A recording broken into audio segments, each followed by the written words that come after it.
So Hayden, you just starred in the new movie Al Dente. How do you feel about the two contrasting roles that you played? Well, I think using starred very generously there. We all know that Tractor's the real star of the show, but I thought it was its own challenge. The characters both present very different moral dilemmas. The hitman is a man bound by traditional codes of honor. He's bound by like his job, and that's his job has fully become his identity. He's not really his own person anymore. Like he's this lapdog of the Don.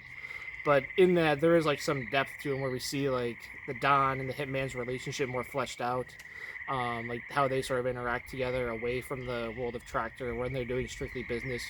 And I think we really sort of capture how someone could enter into that frame of mind because the Hitman, as we see, like maybe wasn't always like that.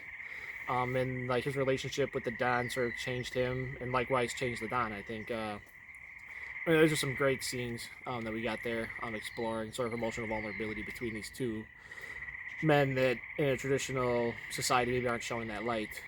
And then, of course, the Sage character just allows me to. Empire Strikes Back is one of my favorite films. It allows me to kind of just play a sort of Yoda type character, which I thought was fantastic. I love the way that George Lucas, like, you hate to say subverts expectations after that turn of phrase has become sort of meme to death.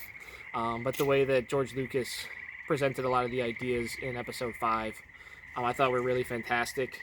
We get into more of the hero's journey stuff in the Wise Sage. Helps Tractor along his path because in this movie, at this point of his life, like Tractor's just kind of like a lost guy, and the Wise Sage offers him some good counsel. He's a little more esoteric, a little more floaty. He like couldn't really be like a real person, but I think it was just a lot of fun to play the Sage.